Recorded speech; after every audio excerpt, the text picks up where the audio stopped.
I cześć moi drodzy, witam moich widzów serdecznie na kolejnym odcinku takim rowerowo-technicznym. Nagranie od środka, ale oczywiście zabiorę Was na początek mojej dzisiejszej wycieczki. A jesteśmy na Wyspie Sobieszewskiej, tylko na tej części, którą do tej pory omijałem ze względu na to, że tutaj jeździłem rowerem szosowym. No jak widzicie, to jest park krajobrazowy tutaj, ujścia Wisły. No i pojedziemy sobie fragmencik, bo jest już późno, a dzisiejszy odcinek, jak już wspomniałem, taki techniczny jest też, bo fragment tego odcinka to dam Wam bezpośrednio link do niego, czyli taki odnośnik rozdziałowy. Będzie to opis tego, jak nagrywam, ale oczywiście nie będą tutaj dużo technicznych rzeczy, nie padnie, raczej praktyczne rzeczy, czyli porównanie dwóch sposobów na nagrywanie naszych filmów, moich filmów rowerowych.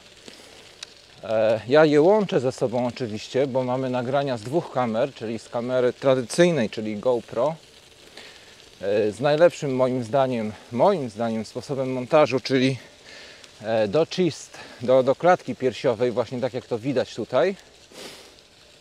A drugi sposób, to Wam pokażę jak wygląda, bo zrobimy sobie ujęcie z tej kamery. To jest właśnie ujęcie z GoPro, czyli to, co przede mną tutaj wystaje.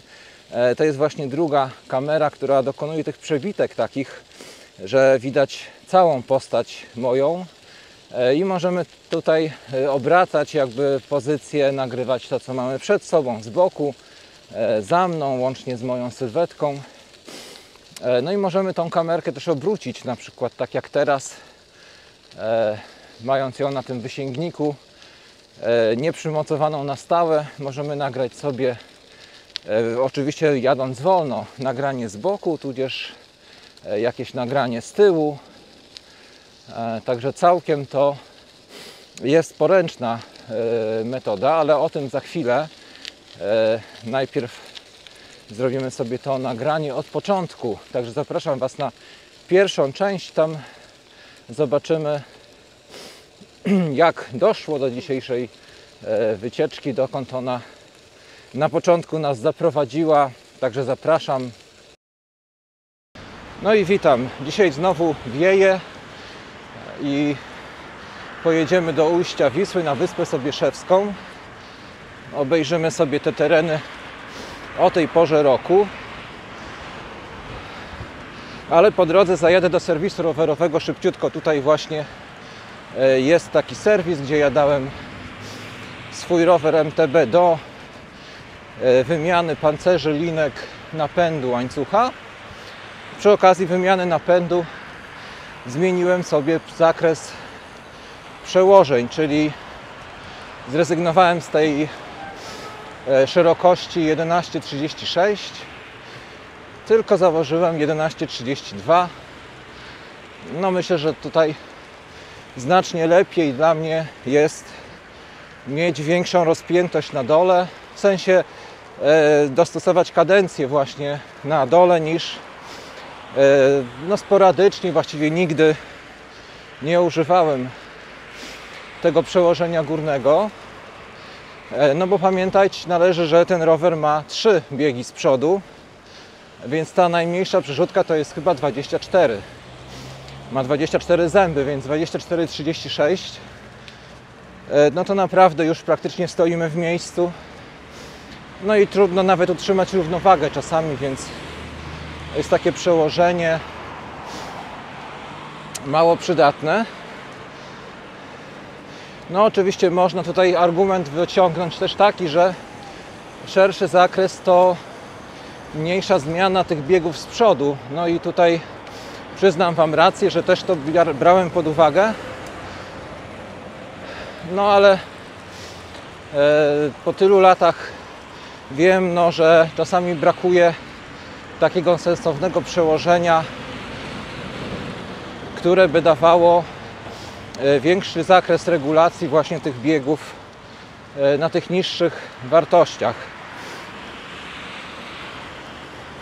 No ale dosyć o tej technice. Dzisiaj w ogóle w odcinku jeszcze nagram taki fragment dotyczący sprzętu, jakiego używam do nagrywania, bo tutaj parę osób się o to pytało, więc no, temat jest, myślę, że interesujący dla Was.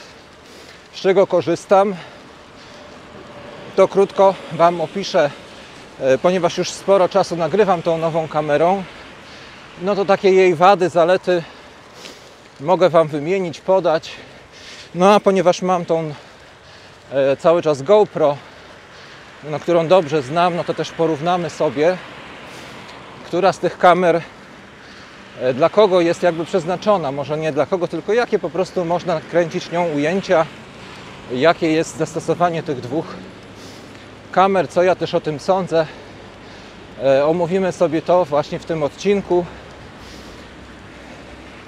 No i tak myślę, że to omówienie to będzie maksimum, co się da z tych kamer uzyskać, jeżeli chodzi o dźwięk i obraz.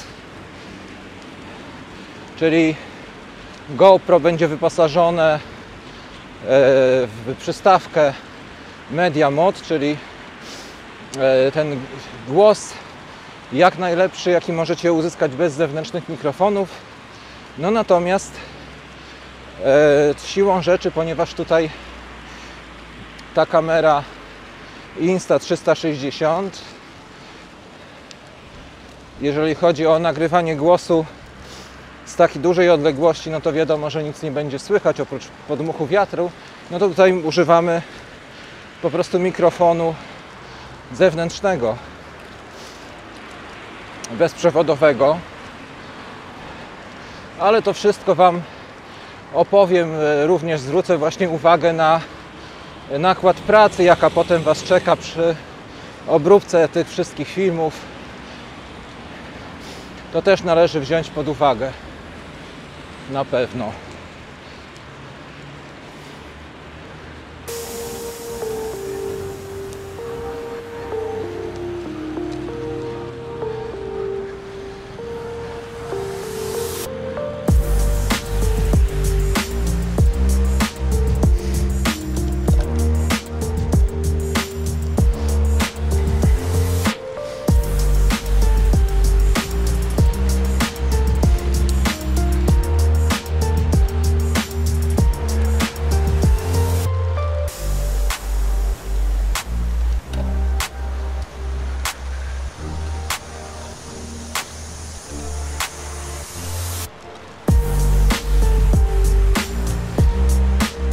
No i kierujemy się w stronę Żuław.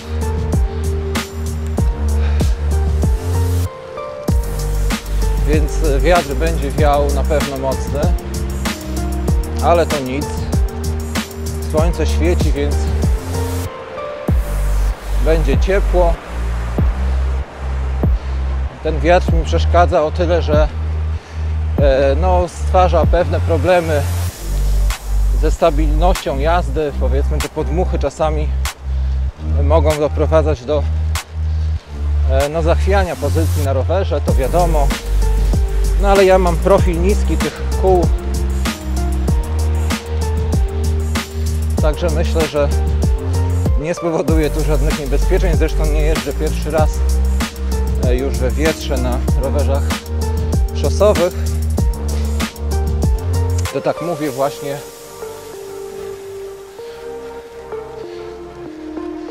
głównie dla osób, które jakby do tej pory nie jeździły, że jazda na MTB przy wietrze inaczej wygląda.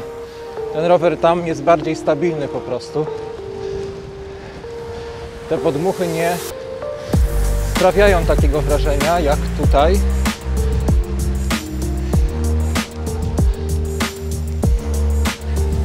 No ale jeszcze trzeba wziąć pod uwagę, jak ktoś nie jeździł na tych wysokich obręczach 50 mm. Te mają chyba 32.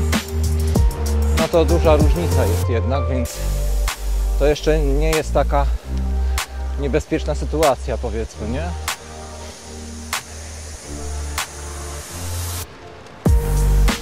Ale ktoś, kto ma te 50, to słyszałem takie opinie, że na wietrze trzeba troszkę uważać, prawda, już mieć jakieś tam doświadczenie.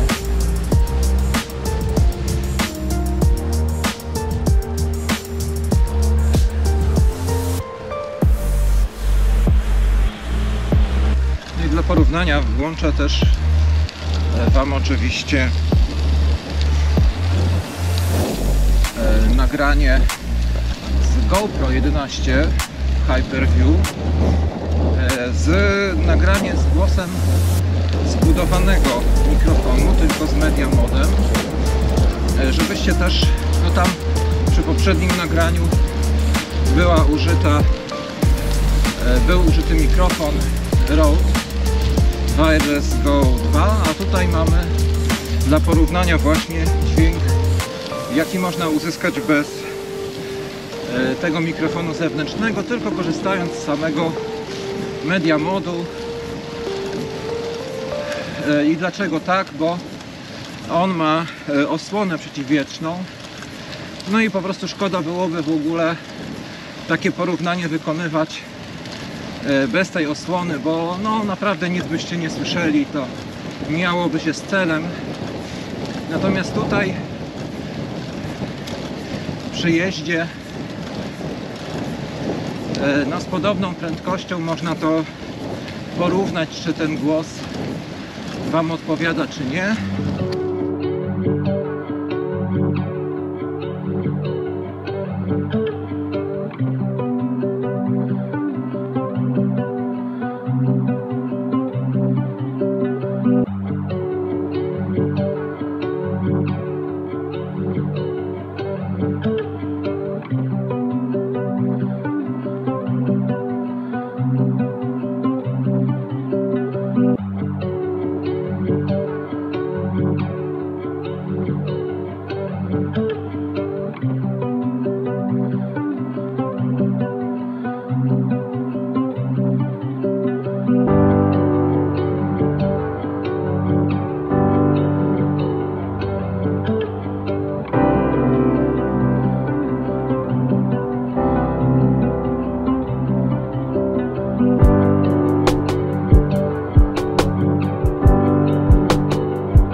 Mały przystanek po drodze, dlatego że tutaj pojawiła się nowa rzecz w tym skansenie. Zaraz podjedziemy sobie.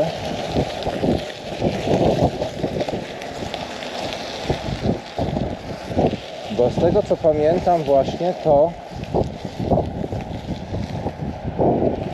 tego tutaj nie było wcześniej. Tak to wygląda. Mocarnia, czyli taka prototyp kombajnu współczesnego. Hop.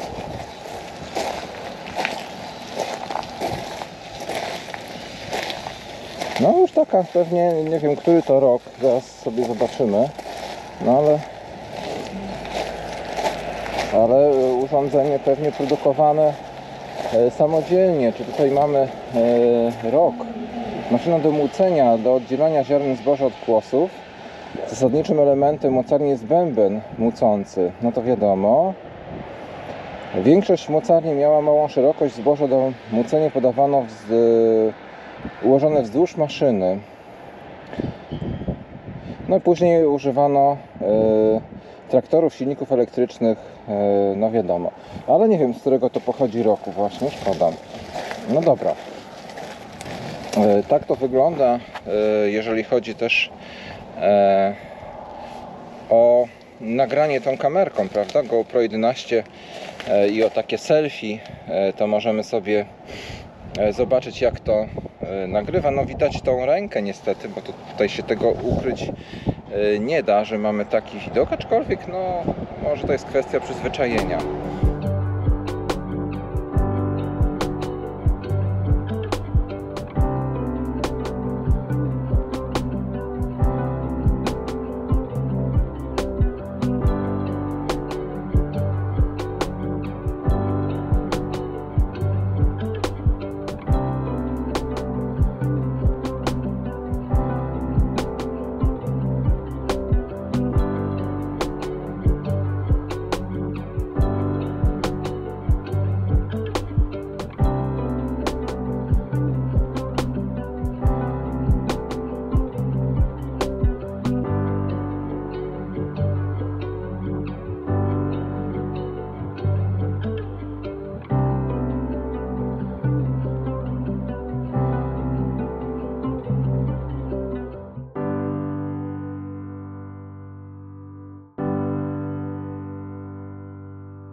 Zaletą korzystania ze ścieżek rowerowych jest też to, że możemy jako tako się tutaj pobawić z kamerą 3D, bo na drodze raczej bym nie chciał ryzykować tutaj jakiegoś wypadku, no bo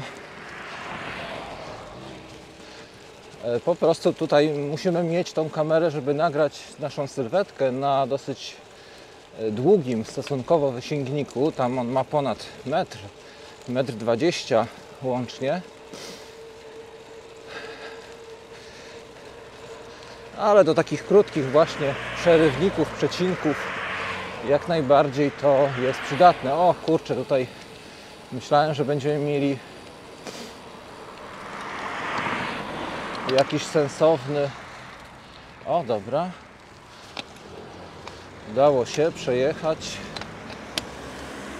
bo tu jest właśnie takie miejsce dosyć nieciekawe, jeżeli chodzi o jazdę, przecinające właśnie główną drogę i warto się tutaj zatrzymać, nie jechać na pałę oczywiście.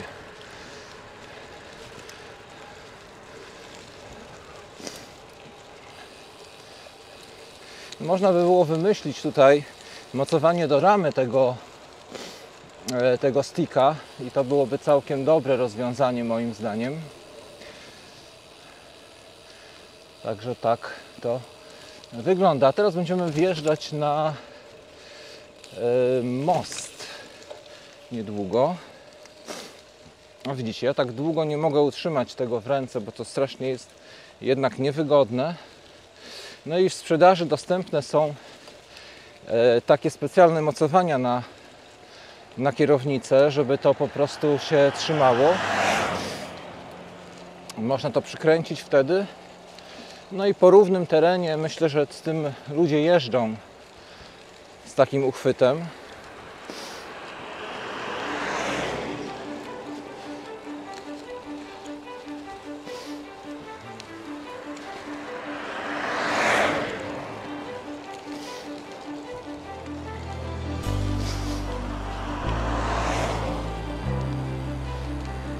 Gdzie w praniu to wszystkie takie rzeczy wyjdą przy konkretnym zastosowaniu, właśnie też nie tylko sama kamera i co tam daje, ale też kwestia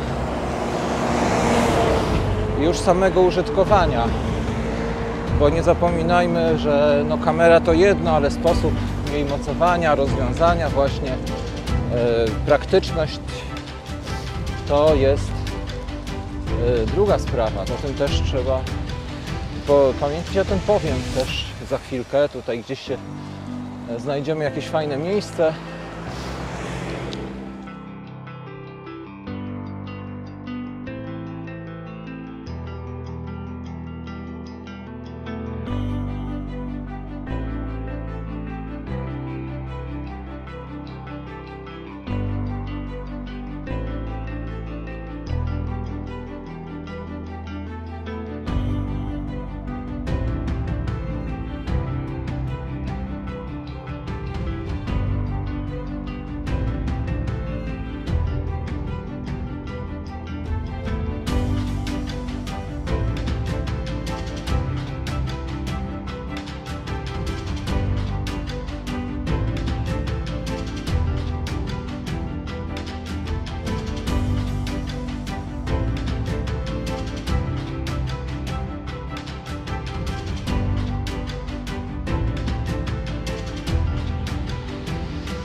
No i bardzo uroczo dzisiaj jest. Pogoda naprawdę nam dopisuje zimą. Jak wyjeżdżałem z domu, to w cieniu było 8 stopni, więc myślę, że na słońcu jest grubo powyżej tego. Ja dzisiaj na lekko jadę, znaczy no nie całkiem na lekko, na krótko, nie na lekko. W sensie takim, że nie potrzeba tej kurtki przeciwdeszczowej.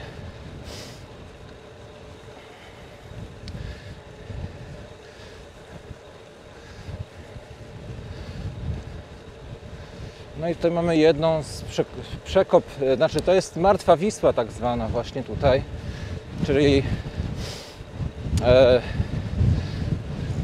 dawne koryto Wisły. Później dokonano przekopu, który spowodował to, że tutaj te wody przestały mieć taki wartki nurt, no ale też nie wylewały przez to. Ale z drugiej strony to mamy teraz śmiałą Wisłę i martwą Wisłę, trochę więcej. Ule po lewej stronie. Chyba pszczoły to zimują teraz oczywiście.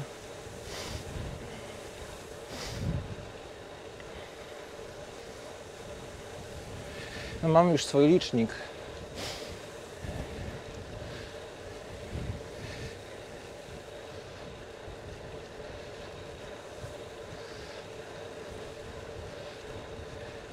No, pięknie tutaj jest teraz. Dawno nie byłem, to też jest zawsze takie pierwsze wrażenie po jakimś tam czasie niebytności w danym miejscu.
A pokażę Wam też,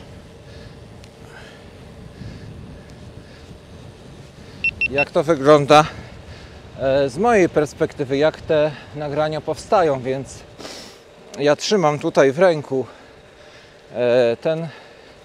tego sticka, co jest, już nie mówię jak niewygodne, więc trzeba będzie pomyśleć o czymś, co by mogło mnie poratować tutaj. Może jakieś właśnie mocowanie do kierownicy. Widziałem takie rzeczy, są.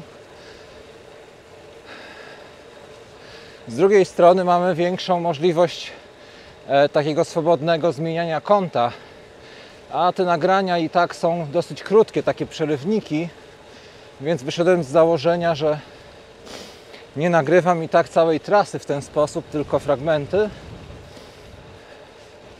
Wobec czego no, nie kusiłem się o mocowanie jakieś dodatkowe na razie.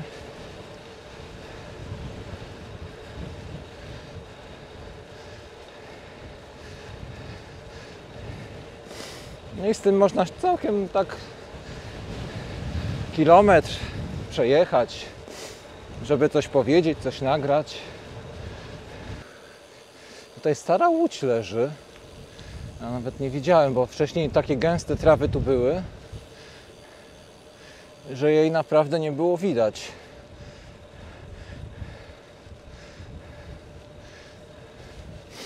Po prawej stronie, nie? Teraz widać za krzaków.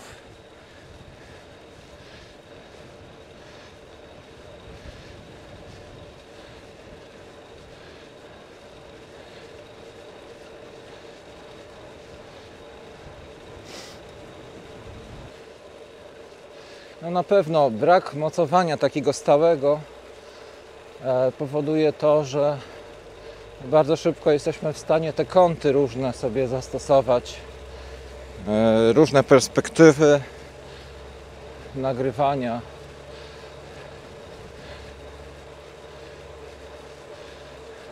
No i to dla mnie jest lepsze rozwiązanie chyba jednak niż wymyślanie takiego stałego mocowania.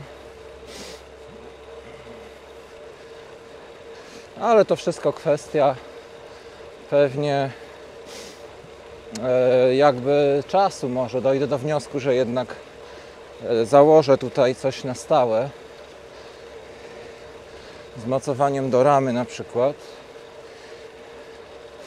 albo do kierownicy.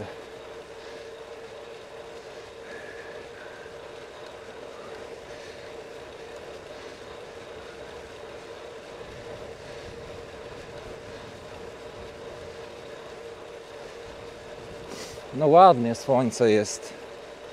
Super.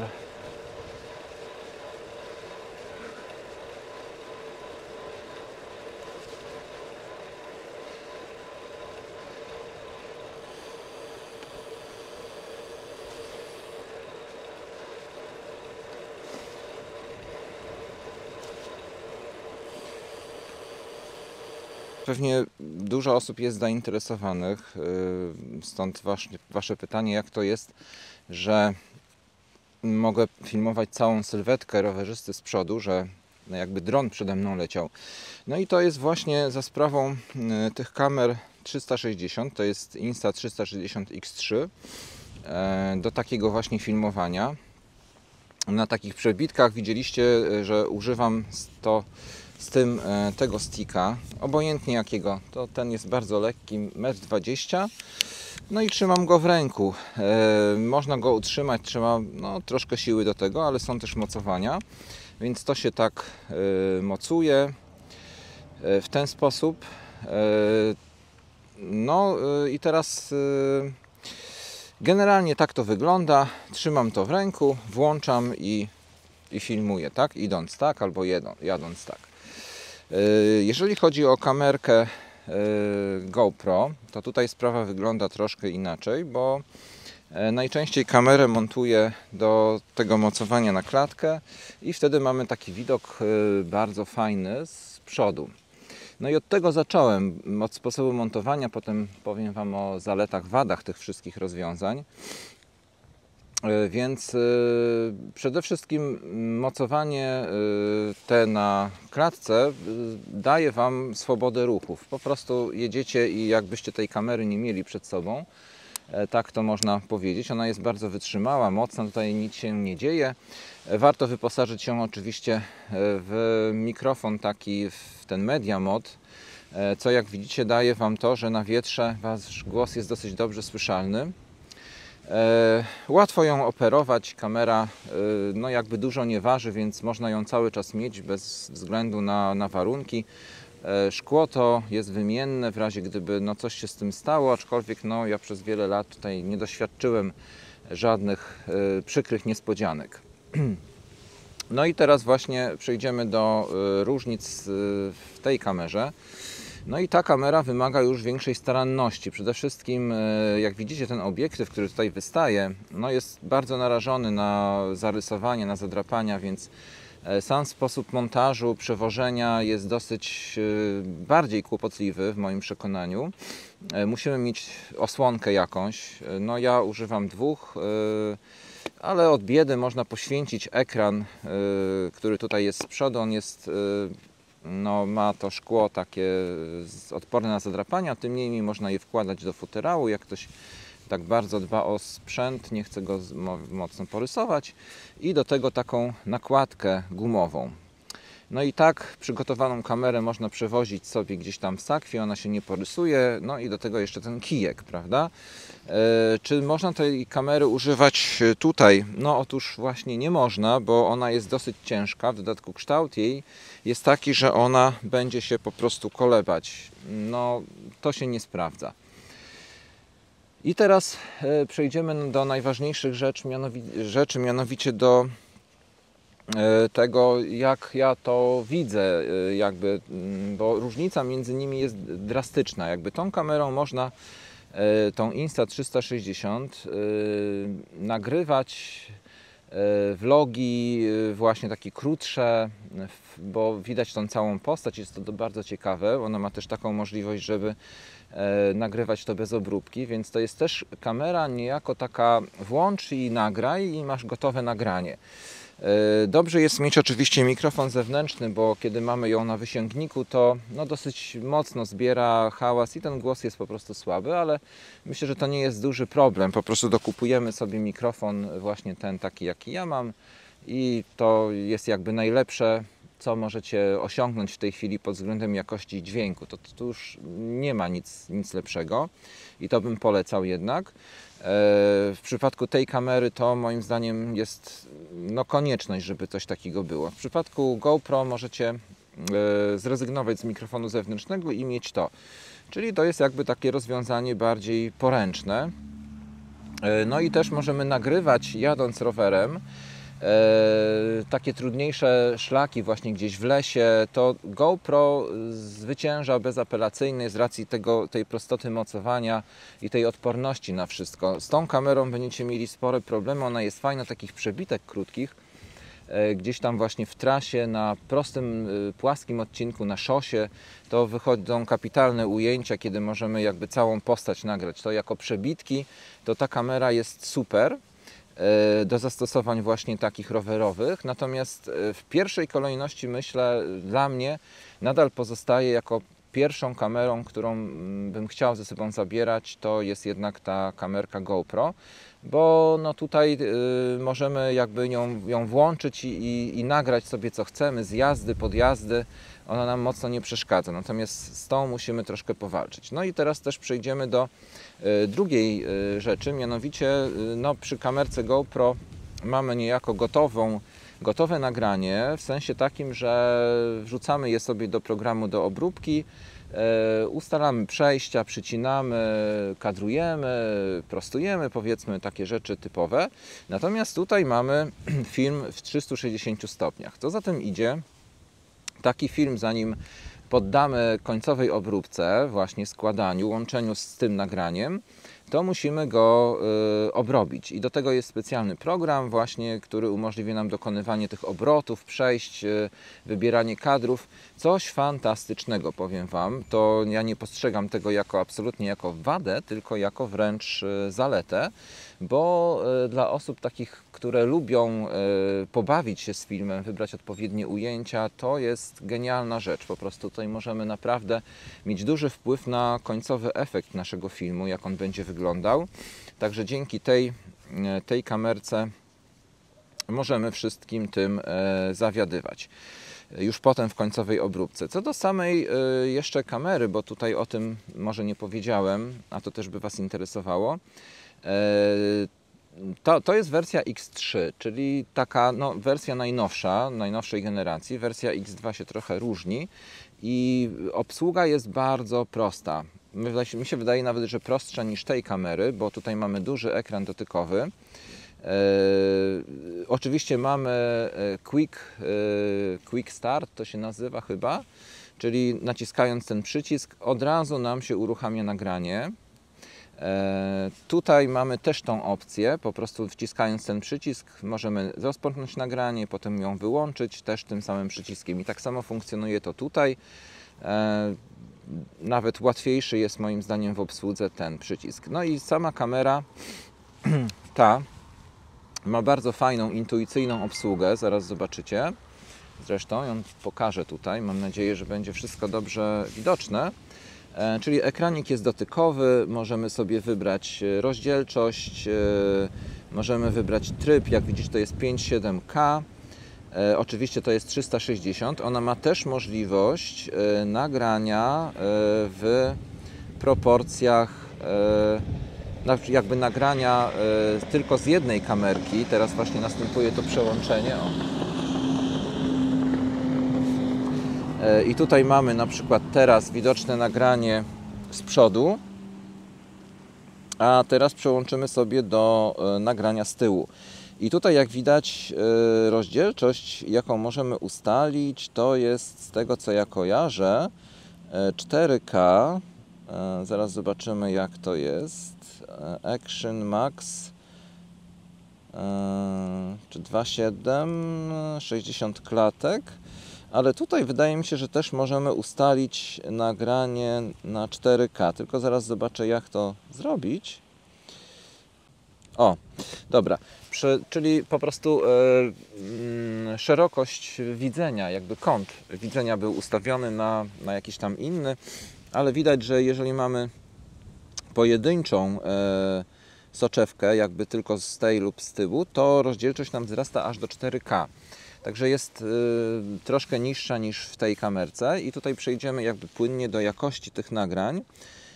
Więc tutaj mamy opcję też może taką, że jeżeli nagrywamy sobie w 360 stopniach, czyli tak jak teraz jest w HDR-ze załóżmy, to zauważcie, że to nagranie w całości, jakby panorama 360 stopni ma 5,7K. Natomiast jeżeli to będziemy kadrować, to nam ta rozdzielczość troszkę będzie spadać.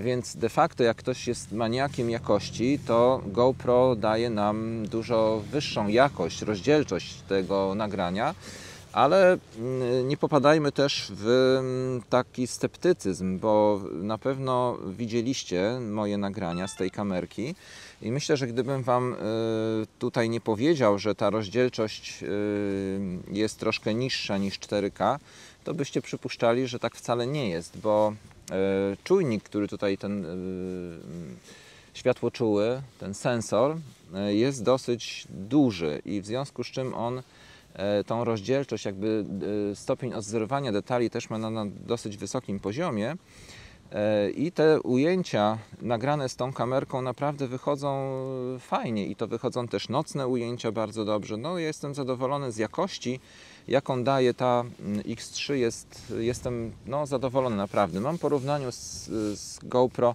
wypada trochę słabiej, ale to nie jest przepaść. To nie jest tak, że tutaj to jest niebo, a tutaj to jest jakby dno totalne, nic takiego. Możecie sami to najlepiej po prostu porównajcie już na gotowym nagraniu, który tutaj na YouTubie możecie obejrzeć. Tych nagrań mam sporo. Jeszcze jest jedna rzecz, bo w przypadku tej kamery tutaj mamy bardzo dużo różnych akcesoriów, które możemy zastosować, począwszy od nadajnika zdalnego sterowania, poprzez uchwytów bardzo dużo jest, mocowań do kasku, do magnetyczne, które jest bardzo też fajne, którego ja używam często. Więc cała rodzina jakby GoPro jest dużo bogatsza niż w przypadku tej Insta360, gdzie właściwie tylko mamy, ja uważam, że tylko potrzebny jest ten stick, bo i powiedzmy statyw jeszcze by się też przydał do niektórych ujęć takich właśnie statycznych. To też jest fajna rzecz. No ale tutaj mamy o niebo więcej takich różnych fajnych, ciekawych rozwiązań. No cóż, ja mam nadzieję, że tu pokrótce Wam wyjaśniłem wady, zalety. Najlepiej to zobaczyć sobie po prostu na zdjęciach, na ujęciach, jaka jest różnica. Czyli jeszcze raz tak jakby podsumowując, bo możecie dojść do jakby gdybym ja miał doradzać kupno czy wybór jednej z tych kamer, no to tak, jeżeli jesteście tylko podróżnikiem i z kamerką chodzicie, nagrywając vlogi, nie jeździcie rowerem, ale chodzicie, to ja bym zdecydował się na taki duet, czyli mikrofon zewnętrzny i Insta360. Bezapelacyjnie. W przypadku takich turystycznych nagrań to jest dużo fajniejsze. W przypadku nagrań rowerowych sytuacja wygląda trochę jest bardziej skomplikowana, bo tutaj mamy w przypadku tej kamery jednak dosyć ciężką sprawę rozwiązania mocowania tego do roweru. W przypadku wysięgnika to jeżeli wjedziecie do lasu, to Wam się to wszystko zacznie kolebać, jeszcze dojdzie do jakiegoś wypadku, to nie polecam tego rozwiązania. Z racji też formatu nie możecie jej tak dosyć dobrze zamocować tutaj na klatce, więc właściwie to mocowanie jest takie trochę, może w klatce jakiejś tutaj, ale to jest kombinowanie, więc moim zdaniem dużo sprawniej i lepiej po prostu w tym momencie, jeżeli chcecie mieć jedną kamerę, to kupić sobie GoPro 11. To jest fajna kamera, bardzo dobrze nagrywa, dźwięk ma też fajny i tutaj też w przypadku tej kamery nie potrzebujecie zewnętrznego mikrofonu, ten w zupełności wystarcza do nagrań. Wiadomo, w dużym wietrze to się nie sprawdzi, ale przy takim normalnym to bez problemu sobie ta kamera tutaj poradzi. Nagrywa bardzo dobrze, nie zawiesza się też, no chyba że jest mocno gorąco, to wtedy może tam powiedzmy coś tam z nią się stać. Natomiast ta działa bezproblemowo, jeszcze mi się nie zdarzyło, żeby ona się przegrzała. Natomiast GoPro 11 w domu mi się 2 razy przegrzała, wyłączyła się z nadmiaru ciepła, to podczas nagrywania tych moich Tour de France'ów, czyli tego trenażera, tam w pomieszczeniu jest po prostu dużo, no ciepło się robi i ona się przegrzała mi 2 razy aż. No to może dlatego, że ładowałem ją jednocześnie, może z tego względu bateria się po prostu przegrzała, bo tak to na dworzu jeszcze mi się nie zdarzyło, żeby ona się wyłączyła. No teraz jest zimno, więc to nie ma takiej też możliwości. Także chyba wszystko wyjaśniłem, jeżeli chodzi o te 2 rodzaje kamer. Natomiast jak już macie GoPro, to najlepiej jest wtedy zastosować sobie i dokupić sobie właśnie tą Insta360 jako taką drugą kamerę do takich przebitek właśnie. Więc tej się nie pozbywać, wozić ją tutaj, a Insta sobie wyciągać od czasu do czasu i zrobić jakąś fajną przebitkę. Także to wszystko z mojej strony, jeżeli chodzi o te kamery, a ja ruszam w dalszą drogę. Zapraszam oczywiście na kolejne odcinki rowerowe. Trzymajcie się. W tym odcinku pewnie to jest wszystko, jeżeli chodzi o kamery, ale to nie jest koniec tego odcinka, bo ja myślę, że jeszcze pojeździmy sobie tutaj po okolicy i pojedziemy też do lasu. Więc Was zapraszam na taką drugą część tego nagrania. Nie wiem, czy będzie to tak, że ja zrobię tylko jedno nagranie z tego, czy będzie to podzielone na 2 filmy. W jednym tylko będzie o kamerze, a druga będzie zawierała też właśnie tą część plus jeszcze dalszą jazdę. No nie wiem, zastanowię się, żeby tego nie dublować, tego materiału też za bardzo. Także to wszystko, jeżeli chodzi o kamerę.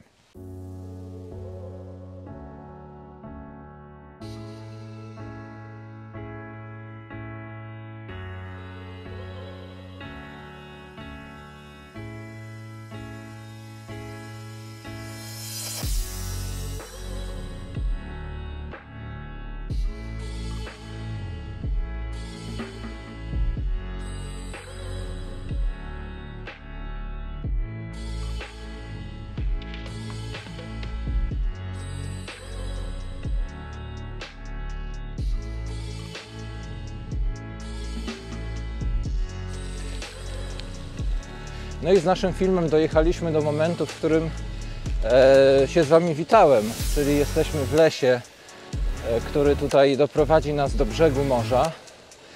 No i mając rower gravelowy, jakże to fajne jest, bo mogę tutaj spokojnie sobie wjechać na te szutry i trochę pojechać, chociaż już jest godzina troszkę późna, ja tak daleko nie będę wyjeżdżał. Pojedziemy sobie tam może kilka kilometrów do przodu, do lasu. Także na tych terenach tutaj, jak jest taki jeszcze żwirek, shooter, no można z powodzeniem kręcić tą kamerą. O, tutaj skręcimy. Natomiast jak są już takie większe nierówności, tak jak tutaj, no to widzicie, że dosyć to jest utrudnione tutaj, trzymanie tego na wysięgniku. To jest to, co mówiłem właśnie na tym mostku, przy tym stoliku, że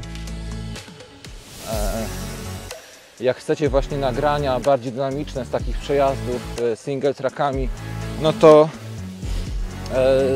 użycie tej Insta360 trzeba dobrze przemyśleć, czy faktycznie tej kamery nie zniszczycie po prostu w jakiś tam sposób, ona się nie oderwie od tego mocowania. No jeżeli mocowanie macie, jesteście pewni, że to wszystko wytrzyma trudności podróży po takich dziurach, no to można z powodzeniem używać tej 360. jako jedynej kamery. No ale w moim przekonaniu, no tak jak przyglądałem się sposobom montażu, to zamocowanie jej do czysta, tak jak to w 360 jest, to jest trochę ciężkie, bo no, po prostu będzie się kolebać mocno, ona jest ciężka. No najlepiej mieć dwie po prostu.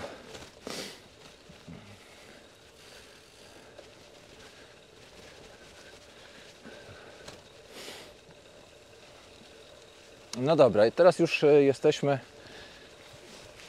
jakby w tej części, gdzie no będzie tylko krajobraz. Tutaj w prawo możemy, pojedziemy prosto, może zajedziemy nad morze. Fajnie by było po prostu.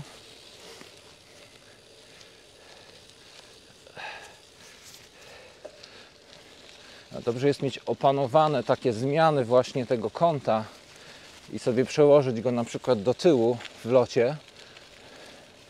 No trochę ekwilibrystyki to wymaga, nie powiem.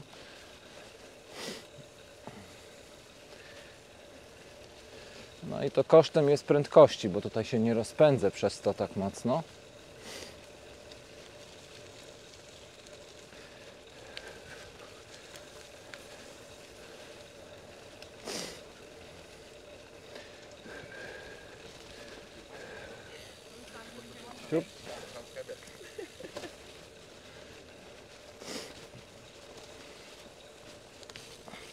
No i trzeba uważać właśnie, żeby nie uderzyć.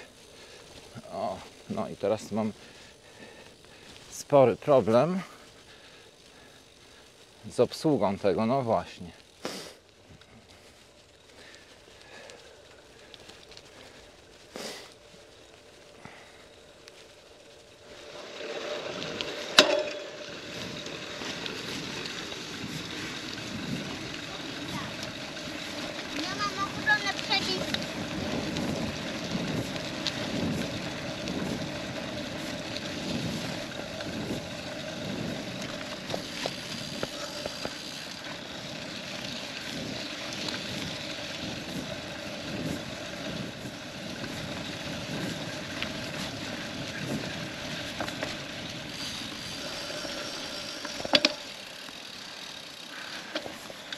No nie wiem, czy się mi chce pchać tutaj te piachy. No może widziałem tyle razy, że nie bardzo mi się chce iść tutaj przede mną właśnie w to przejście. Nie, zawrócimy się, już będziemy wracać, bo zobaczcie, słońce już się chyli. A ja bym chciał jeszcze zajechać do serwisu rowerowego po moje bidony. Bo jak widać nie udało mi się kupić takich, a nie chcę kupować jakichś tam złych. No to po prostu trzeba przykładkę zrobić. No dobra, to ja ruszam z powrotem.